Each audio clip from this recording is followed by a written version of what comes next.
Hello Year 8, it's Mr Godman here, Head of the History Department at Carshalton High School for Girls. And if you're watching this video, it's probably because you've begun to ask yourself, should I choose GCSE History at CHSG? And hopefully this video will help you to make up your mind. When you're making your decision about whether to choose GCSE History, there are 4 things that you probably need to ask yourself. What will I learn about? How will I be taught? Where will it take me? And will I be good at it?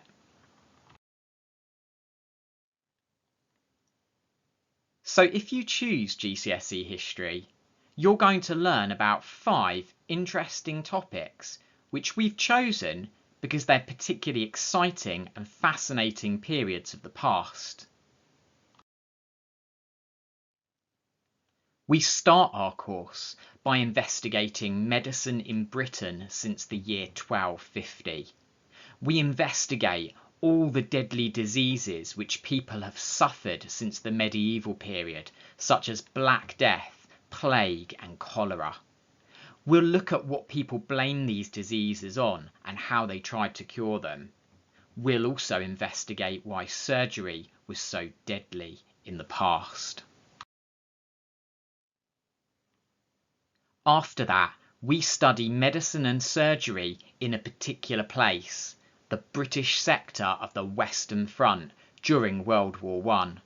You'll find out what it was like to live and fight in the trenches of World War I, and you'll investigate what illnesses and injuries the soldiers suffered. We also discover what experimental new treatments were developed during the First World War. After that, we move on to look at Germany between 1918 and 1939. We'll study why Germany became so unstable after the First World War, and then we'll follow this up by looking at how Hitler and the Nazis came to power. Finally, we'll look at what it was like to live in Nazi Germany, particularly if you were a woman or a child. Then we move on to study superpower relations and the Cold War. We'll investigate how the USA and the USSR became rivals after 1945 and how their rivalry almost led to the destruction of the world in a nuclear war. Then we'll investigate how this Cold War came to an end and ask ourselves, who won it? And our final GCSE history topic will be the early Elizabethans. We'll look at what problems faced Elizabeth when she first became queen.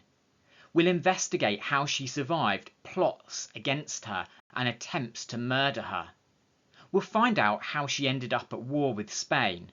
And lastly, we'll investigate why Elizabeth's time as queen is known as a golden age for England.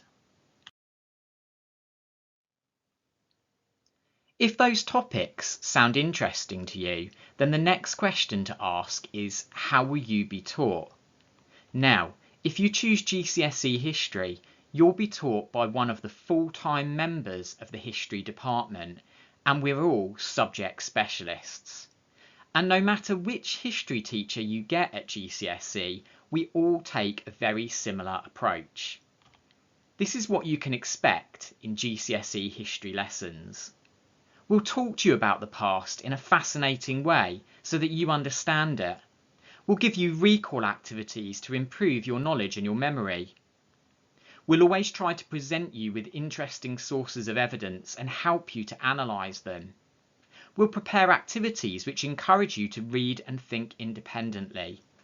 And of course, we'll set you follow-up homework which builds on what we do in class and gives you an opportunity to take your learning further. So if you choose GCSE History, where will it take you? Well, some students might go on to be historians, but most students who take GCSE History don't go down that route, because history gives you so many useful and transferable skills which employers value very highly. So after doing GCSE History, there are all sorts of career paths which you might go down. Here are just a few of the most common areas where historians work. And don't forget, history is also an excellent subject if you want to go on and study in the sixth form.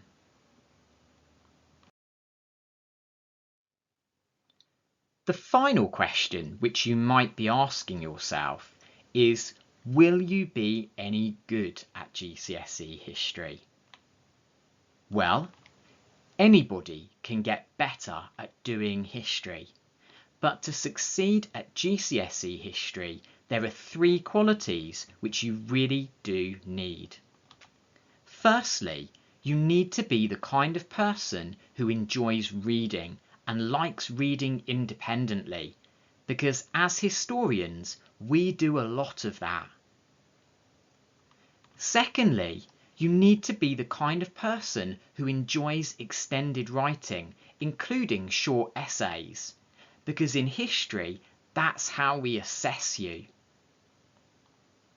And lastly, you need to be the kind of person who will work hard to memorize knowledge off by heart. As historians, we have to know lots of stuff, so it's really important that we are able to learn and memorize it. Now, you don't need to be the best in the world at all of these 3 things, but you do need to be prepared to work very hard at them if you're going to be a success. If you're still unsure whether history is for you or not, email your history teacher. They know you very well, and if you ask them for their advice, they'll be able to give you some personal guidance.